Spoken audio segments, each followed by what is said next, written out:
Hello everyone, welcome to this material characterization course.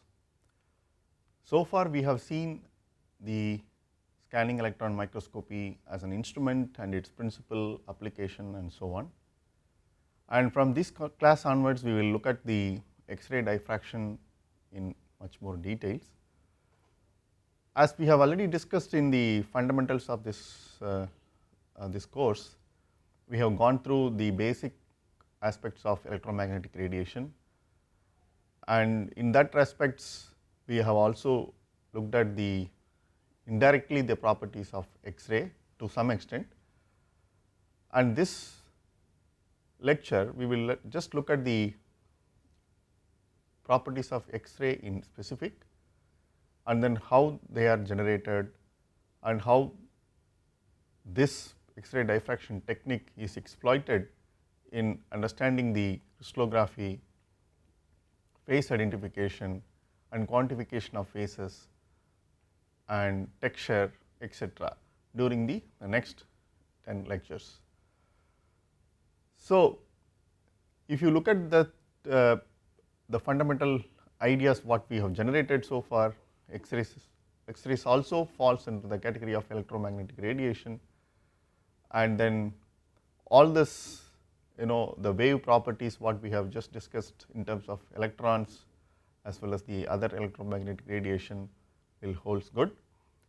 And I also assume that before we get into the actual syllabus content, I assume that you have enough or basic crystallographic knowledge to absorb these ideas whatever we are going to discuss. And I am not going to spend exclusively some time on the crystallography, but then I will just discuss the concepts then and there wherever it is necessary. So, in this class I would like to just talk about the general properties of X-rays and how is the X-ray spectrum is going to look like and what are the characteristic X-rays and little more detail about that.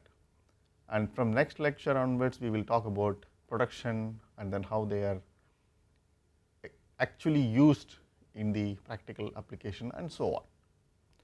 So, yeah, now look at this electromagnetic spectrum which you are already familiar with. We are now going to concentrate only on this X-rays, where you see that the range here is around 10 to the power minus 2 to here about 10 to the power 2 here, and then you have the corresponding photon energy in electron volts, and you have this a classification here for the X-rays depending upon its wavelength, whether it is hard X-rays or a soft X-rays depending upon the penetrating capability and then the wavelength. It is all classified. We will look at the details much more in the due course.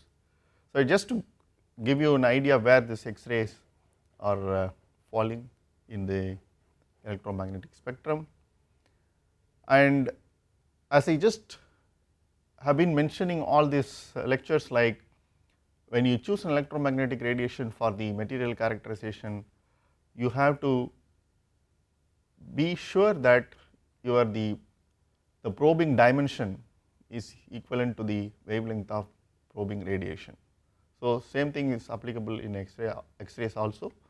So, in order to use X-rays as a probe in determining the crystal structure or any phase identification, you have to make sure that even that material which you are examining or the crystal system which we are examining will have the similar d spacing, as the lambda should match with the probing dimension as well.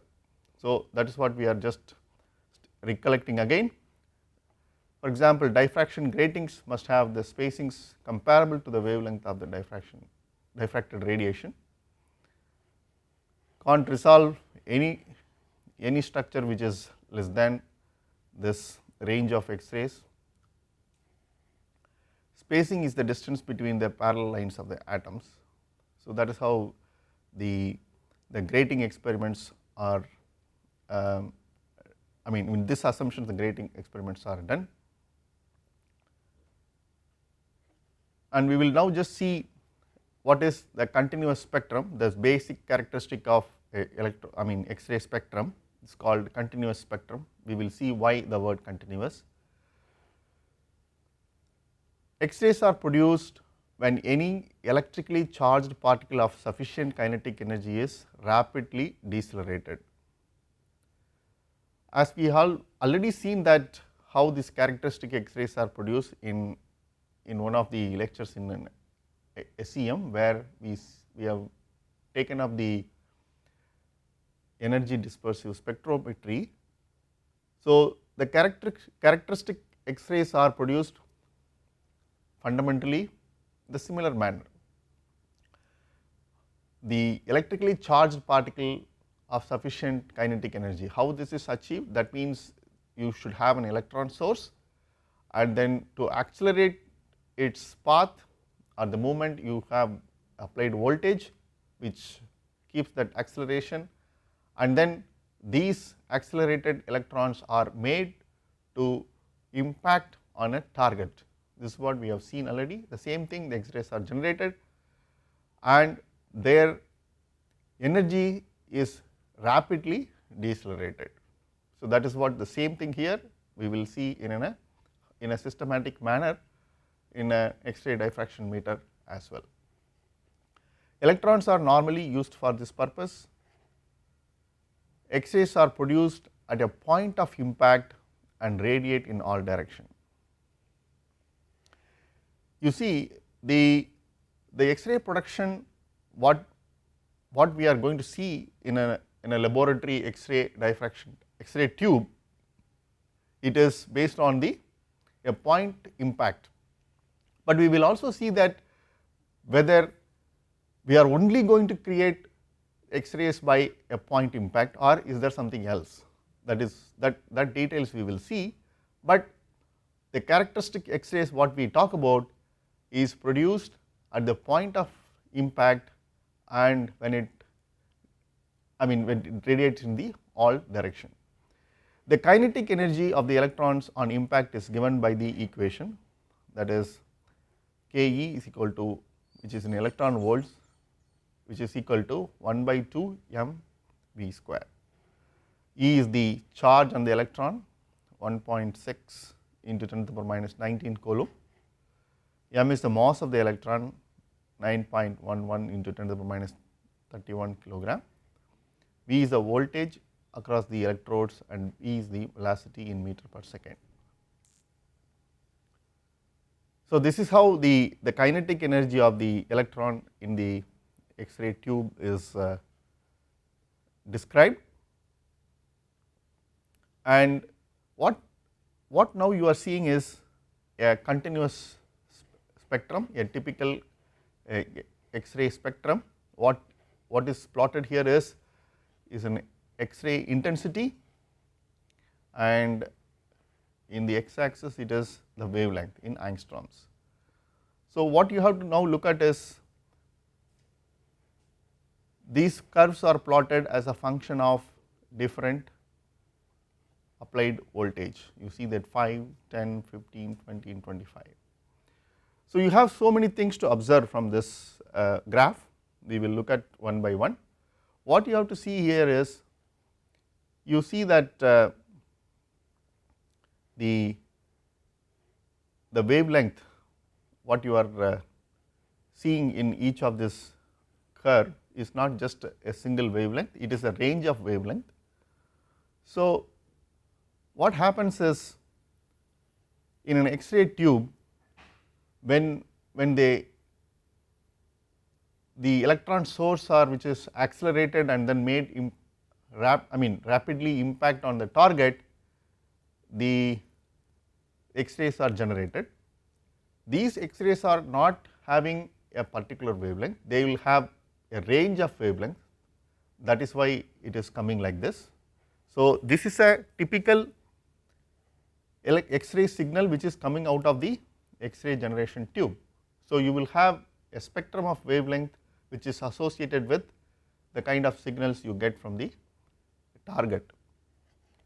So, the first point is most of the kinetic energy of the electrons is converted into heat, only less than 1% being converted into X-rays. Please understand this. That is why the X-ray tubes are critically cooled by the water. It is foremost important thing that this tube is cooled continuously during its operation, because you are seeing that only 1% is being converted into X-rays, rest of them are being converted into heat.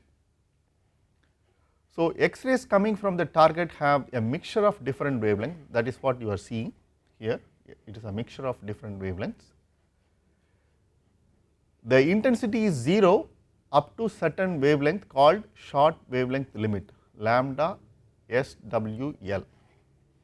This is what it is. Up to certain wavelength you do not have any intensity.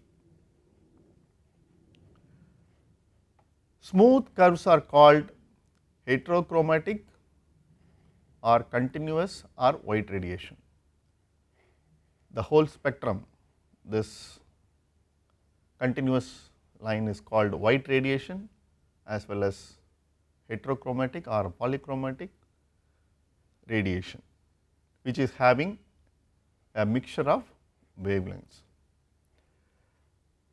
And continuous spectrum is due to deceleration of electrons. You see, I just said that the electrons are accelerated and then made to impact rapidly on the target, and then it produces an X-ray. In that process, it is not going to give you a radiation with a single wavelength or energy, it is going to give a mixture of wavelength, that is what we have seen. Now, it is not that every impact which is being made on the target is giving signal with one impact. There is something like, you will get an X-ray, characteristic X-ray with the one impact of maximum energy, that may produce a characteristic signal. We will see what is characteristic signal in a due course. But you will also have an electron which will not make one impact, which will deflect somewhere and then finally impact the target and then produce a signal which may have a less energy or a range of energy. Like that you get signals, that is why you get a kind of a dispersed wavelength signal here, and that is very important.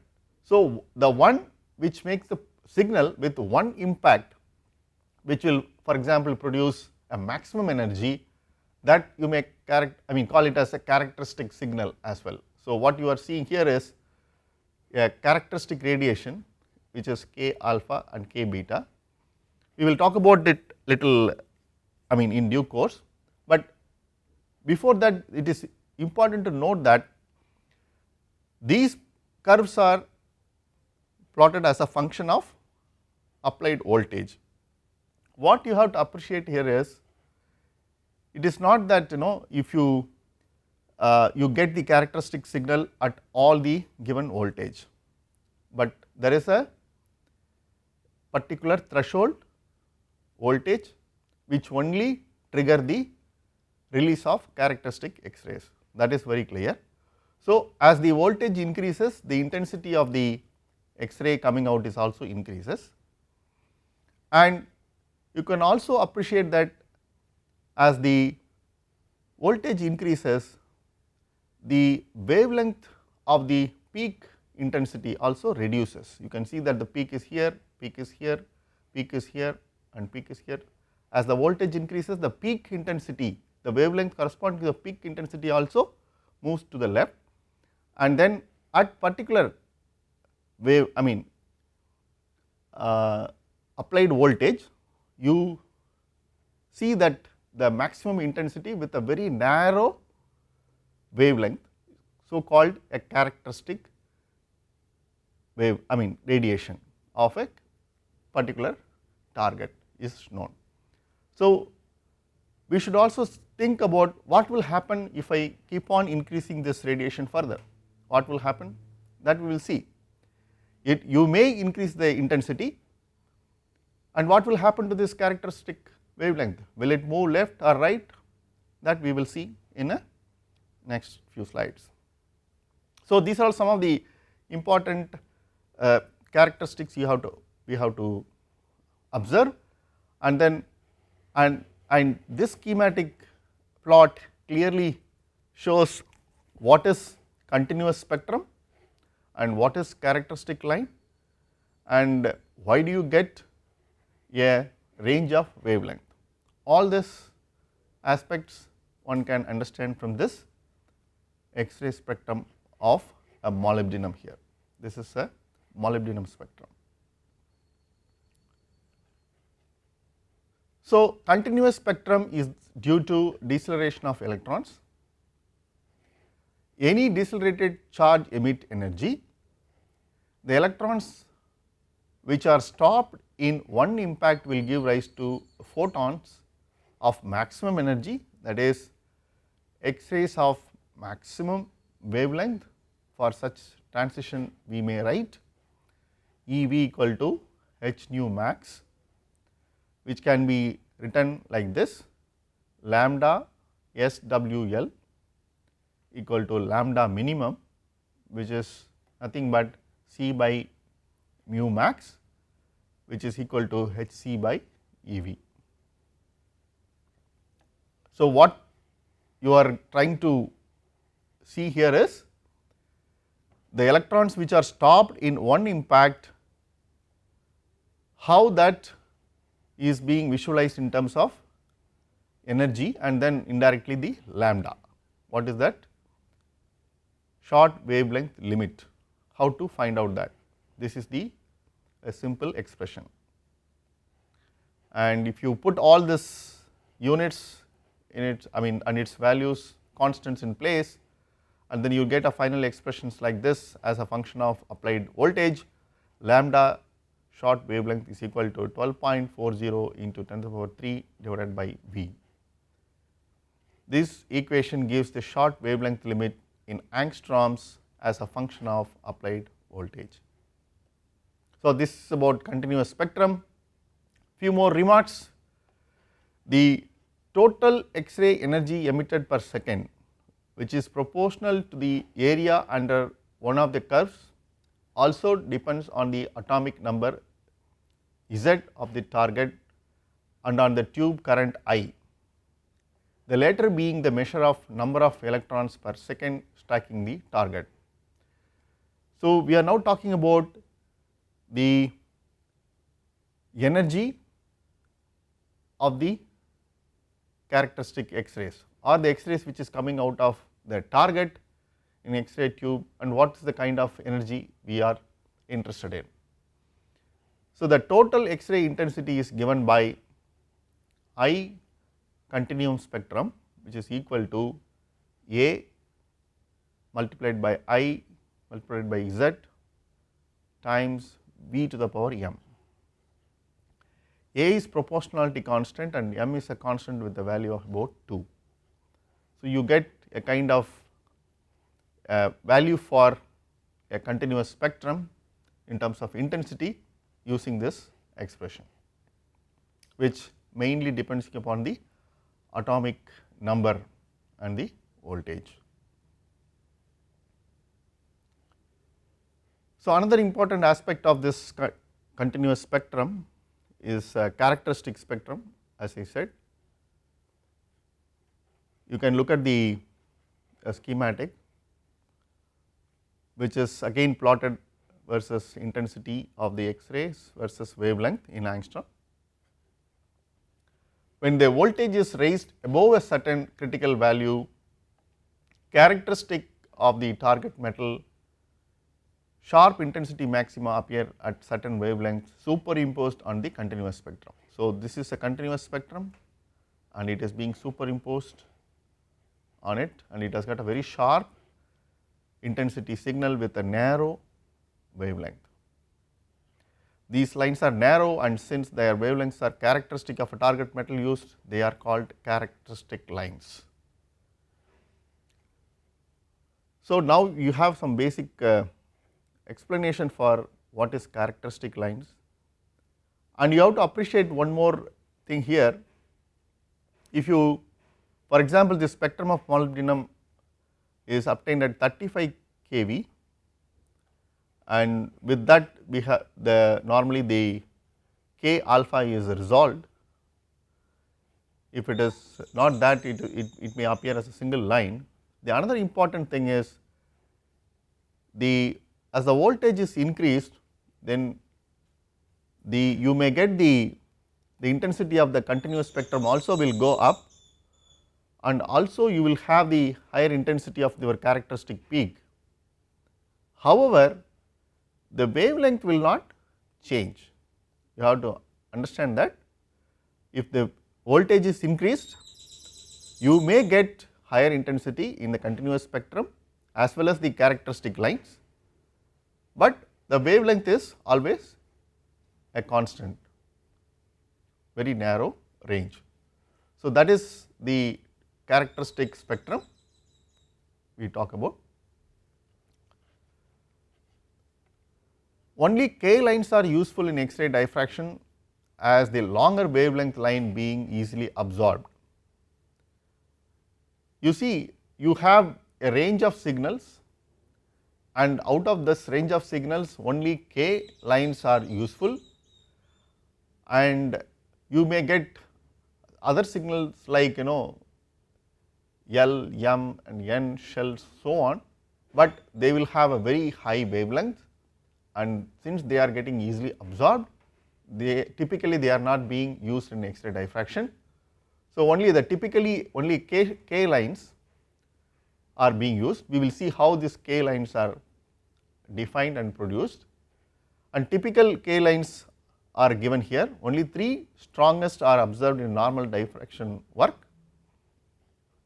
So, you see that K alpha 1, K alpha 2 and K alpha 3, these are the typical signals you get from the K shell, which is being used for the X-ray diffraction in a normal diffraction work.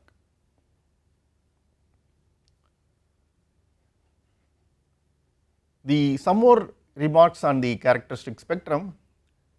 The intensity of the continuous spectrum depends both on the tube current and the applied voltage.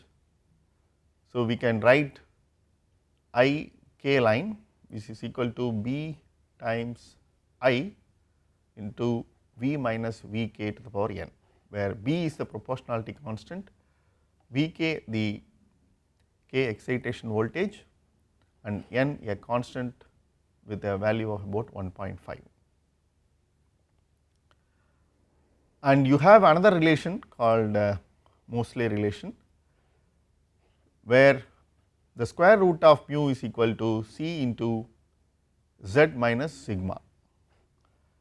The wavelength of any particular line decreased as the atomic number of the emitted increased, where C and sigma are the constants. And if you want to just appreciate this the continuous spectrum and its origin of this continuous spectrum, you can look at the basic all the possible electronic transitions, and this is just brought back to you again. We have already gone through this. Just for our reference, you see the all K shell, L shell, M shell, N shell and so on, with different possibilities and various possibilities of its electronic transitions, and which forms the basis for this continuous spectrum. The difference in two shell energies equals the energy of the characteristic X-ray. This point we have already seen, we all know. If we fill a K shell hole from an L shell, we get K alpha X-ray, but if we fill it from the M shell, we get K beta X-ray. The alpha 1 X-ray is from the outermost shell, that is L3 or M5, and the alpha 2 is from the next innermost shell L2 or M4 and so on. So, that is how the energy is being defined based upon which kind of shell and which level it is coming from, and the difference of the two shell energies is the energy of the characteristic X-ray. K excitation voltage is necessary to excite K characteristic radiation. You see, from the very beginning we are seeing that in the continuous spectrum, only at particular value of the voltage the characteristic signals are appearing, otherwise you get only a continuous spectrum or white radiation only we are seeing. So, that clearly tells that there is a excitation critical voltage which only can excite for a given shell. In this case, since we are using only K shell electrons or K shell lines, we talk about K excitation voltage. So, a critical voltage is necessary to excite K characteristic radiation. An increase in the voltage above the critical voltage increases the intensities of the characteristic lines relative to the continuous spectrum, but does not change their wavelengths. This also we have just seen. You have the characteristic lines at a critical, or I would say the excitation voltage of a K shell. As the voltage increases, the intensity will increase, but not the wavelength. And these are some of the application of this Moseley's relation between the frequency and the atomic number of two characteristic lines, where K alpha 1 and L alpha 1 are shown, how this frequency and atomic numbers are related with respect to these two levels and also the wavelength.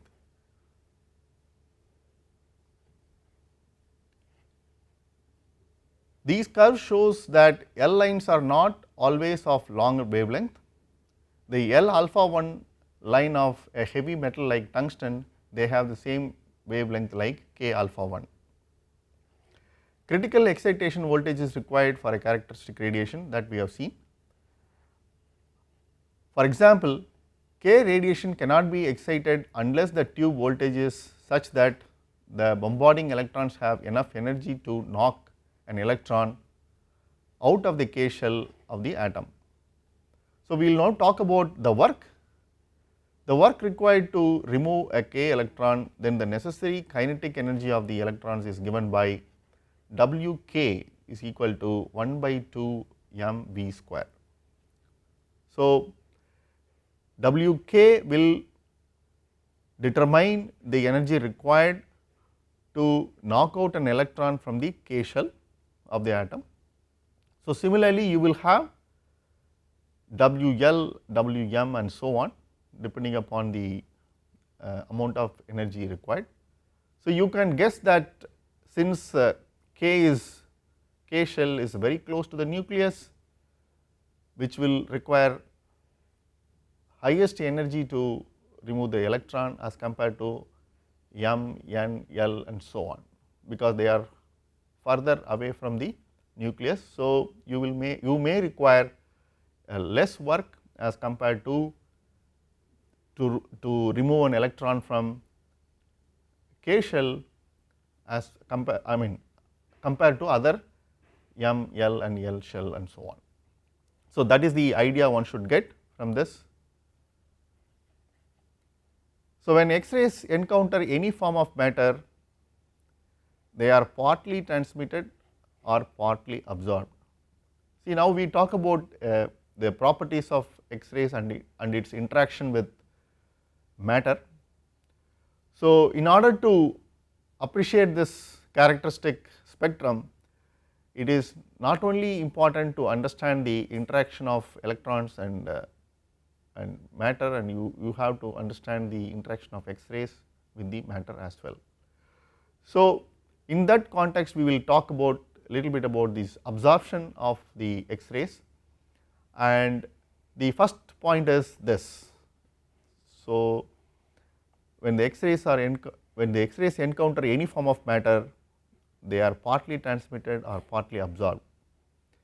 The fractional decrease in the intensity I of an X-ray beam as it passes through any homogeneous substance is proportional to the distance traversed, that is minus dI by I is equal to mu dx, where the proportionality constant mu is called linear absorption coefficient and is dependent on the substance, its density and the wavelength of the X-rays, where if you can integrate this equation, you can write I x equal to I naught times e to the power minus mu x, where I naught is the intensity of the incident X-ray beam and I x is the intensity of transmitted beam after passing through a thickness x of the material. The linear absorption coefficient mu is proportional to the density rho, which means that mu by rho is a constant of a material and it is independent of physical state, whether it is a liquid, solid or a gas. Mu by rho is called mass absorption coefficient. So, if you consider this into account, the above equation can be rewritten like this: I x equal to I naught into e to the power minus mu by rho into rho x. Whether the substance is a mechanical mixture, a solution or a chemical compound, and whether it is a solid, liquid or a gaseous state, its mass absorption coefficient is simply the weighted average of the mass absorption coefficients of its constituent elements. Suppose W1, W2 etc. are the weight fractions of the elements 1, 2 etc. in the substance, and mu by rho 1 and mu by rho 2 is the mass absorption coefficients, then the mass absorption coefficient of the substance is given by mu by rho equal to W1 into mu by rho 1 plus W2 into mu by rho 2 plus and whatever the number of constituents there in the substance. Depending upon that, this entity also will continue like this.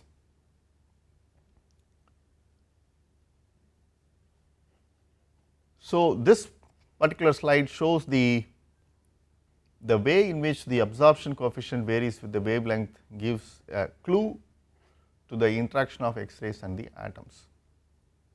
You see this schematic plot where you have the energy per quantum versus wavelength as well as mu by rho, that is mass absorption coefficient versus lambda. So, you have these two similar branches separated by a sharp discontinuity called absorption edge. This is one branch and this is another branch which is being separated by a sharp discontinuity called absorption edge. Here it is belong to K shell, so it is called K absorption edge, and you can see the corresponding critical energy to eject the electron from the K shell of the nickel here, which is clearly shown here. So, along each branch the absorption coefficient varies with the wavelength approximately according to the form mu by rho equal to K lambda cube Z cube, where K is a constant with a different value for each branch of the curve and Z equal to atomic number of the absorber. So, where you have the short wavelength X-rays, they are characterized as a hard X-rays, where the long wavelength X-rays, they are called soft X-rays. So, these two classification, in fact, even in the very first slide it was marked on the electromagnetic spectrum, how these X-rays are classified as a hard as well as a soft X-rays. So, you see that the mass absorption coefficient clearly shows to characterize these, I mean the mu by rho lambda plot clearly characterizes the edge, absorption edge of a given element. So, this is the experimental arrangement for measuring absorption, where you have the source and you have the detector and you have slits, and this is a absorber, and then you see that intensity before reaching the sample and Ix is the after the transmission. So, the scattered radiation, that the dashed line, does not represent energy absorbed in the specimen, but it constitutes energy removed from the beam and accordingly forms part of the total absorption represented by the absorption coefficient mu by rho. So, we will now just rewrite this, the work, that is energy required to remove a electron from the K shell Wk in terms of photon h mu k, which can be written as hc by lambda k. So, you now arrive at, you can get a characteristic wavelength which correspond to a K shell, can be obtained from this relation. So, you see that another typical example for absorption coefficient of lead, where you have the K edge and L edge, L1 edge, L2 edge and L3 edge, they are all shown having a sufficiently higher wavelength. You can see that the kind of range of wavelength it has as compared to the K absorption edge in this sample.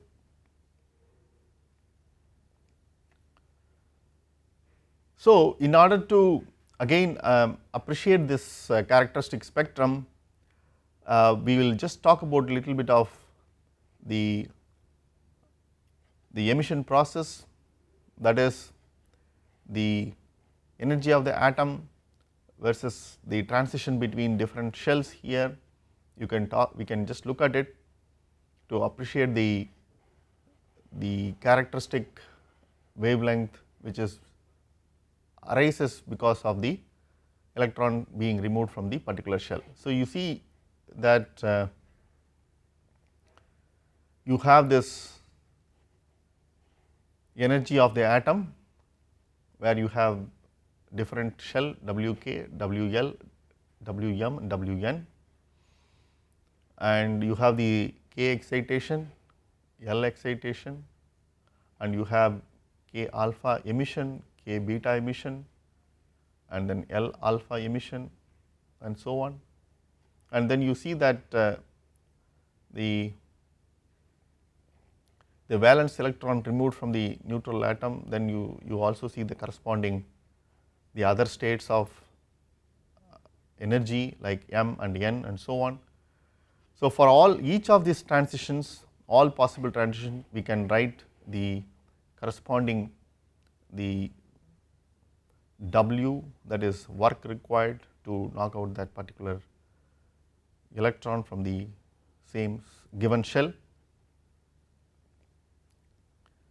where the subscripts K and L3 refers to the absorption edges and the subscript K alpha 1 to the emission line. So, this is all summarized in one graph, and this is how the energy being worked out, and then the lambda is being calculated using this simple relation. So, this is a schematics plot where one can just characterize the wavelength corresponding to short wavelength limit we can find out for a given voltage. You can characterize this plot where you have this, for example, if you take electron volts for a K shell, which is Wk is h nu k is equal to hc by lambda k, and Vk is equal to hc by E lambda k, and this also we have already seen where voltage required to remove the electron from the K shell is equal to 12.40 into 10 to the power 3 by lambda k. So, for a given voltage you will find the lambda, which is the absorption edge wavelength, or I would say the short wavelength limit or absorption edge wavelength. In this particular case, Vk is the K excitation voltage and lambda k is the K absorption edge wavelength in angstroms. So, similarly you can find the absorption edge for the given shell from this plot.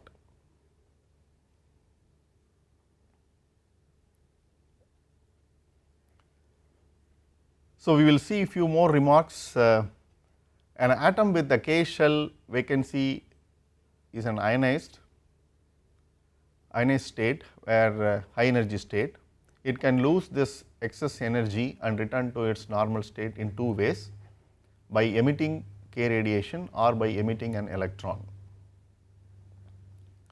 which is called OJ effect.